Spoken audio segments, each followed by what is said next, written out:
Então aqui a gente falando um pouco aí da transposição meio de jogo aí para o final, né? Como realmente aproveitar possivelmente vantagens que a gente tem na partida, né? E não desperdiçar uma vitória. Trazendo aqui um simples exemplo para a gente conversar sobre os conceitos, né? Essa posição é uma posição curiosa, hein? Uma partida Morozevich short. Aqui já está no final da partida, o short abandonou essa partida no movimento 42 aí, dama E3, que corta essa diagonal. E eu joguei essa posição aqui com algumas pessoas e muitas pessoas jogaram torre de F em F7, fizeram esse estranho movimento, porém a posição já está um pouco complicada. Então, antes de fazer um lance, né, a primeira coisa que nós temos que sentir numa posição, a primeira coisa que a gente tem que entender é que nós temos que avaliar a posição bem avaliada. Nós temos que estar em dia com os conceitos de como avaliar uma posição corretamente. Inicialmente, você sempre tem que manter as peças coordenadas. O que são peças coordenadas? Peças que umas estão ajudando as outras. Quando as peças estão muito soltas, geralmente isso ajuda a ter golpes táticos na posição.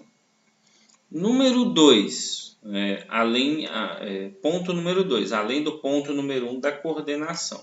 Evitar de deixar peças muito descoordenadas. Ponto número 2, eu posso dizer que é a questão de observar os pontos fracos. Né? Os jogadores mais experientes, eles olham para as posições e enxergam geralmente as debilidades. Exemplo, o peão fraco de A5, fraco de D6, peão fraco de G6. Mas, inclusive, se eu for fazer uma análise estratégica mais profunda, a primeira coisa que a gente observa é a posição do rei. E eu vou jogar um pouco baseado na posição do rei das pretas. Porque o meu lance ele vai deixar a minha peça ativa e a peça do meu adversário passiva. Então o lance branco inicial aqui para arrematar a posição, para transpor esse meio de jogo para o final aqui, para aproveitar essa possibilidade de vitória sem dar contra-ataque, ele vai com torre C8, ameaçando mate na casa H8 aqui, tanto de torre quanto de dama. Nesse momento fica forçado um único movimento de peças pretas. Esse único movimento é o movimento torre G7. Não existe aqui outro movimento satisfatório de defesa. Então, através dessa análise bem feita da posição, de debilidades, de seguir aquela lista mesmo, de como avaliar uma posição estrategicamente, né? de olhar geralmente a posição dos reis, né? Inicialmente, como que está a posição dos reis. Então, meu rei está mais seguro que o adversário. Esse fator estratégico de contar o material mesmo. Então, se a gente fizer uma contagem material, o branco tem um peão a mais, os finais aqui são agradáveis para o branco. 4 peões preto contra 5 peões brancos.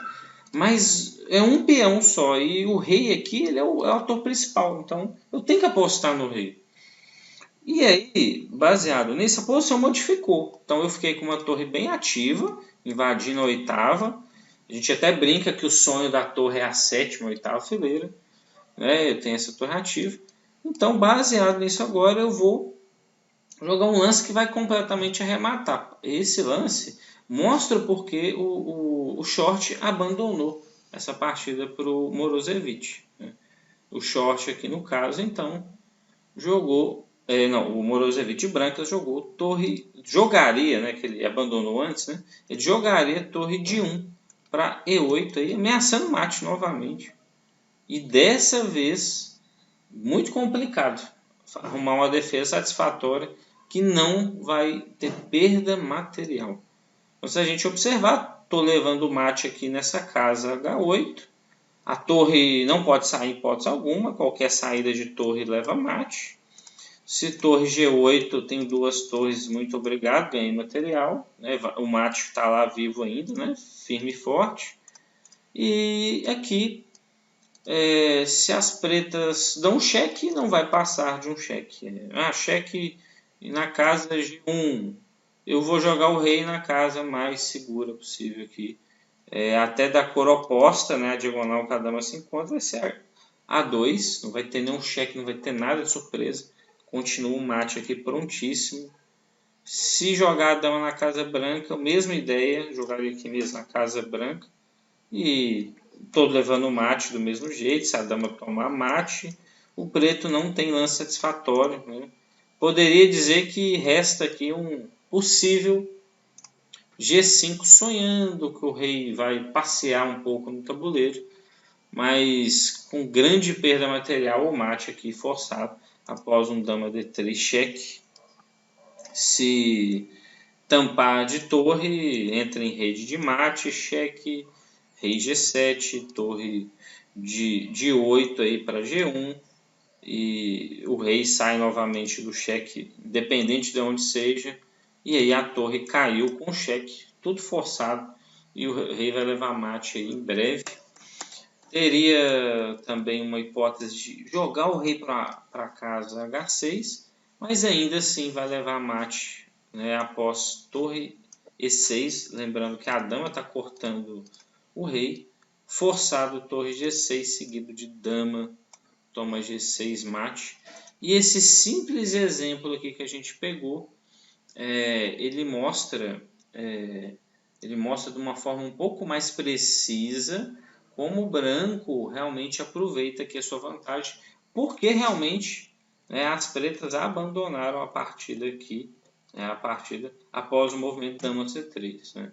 Na prática, às vezes a gente joga a posição e não entende. Às vezes a gente vê a partida ali, tá lá 1-0, acho que está com o peão a mais, o rei está aberto, mas não tira nenhuma conclusão.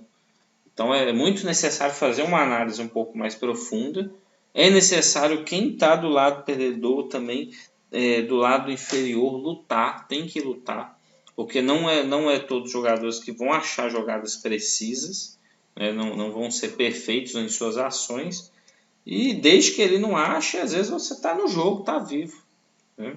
O preto aqui trocando as damas, ele ainda tem chance nessa partida. Sei que a troca de dama aqui está muito distante de uma real possibilidade, mas é algo que pode realmente acontecer. Então, espero que você tenha gostado desse exemplo aqui.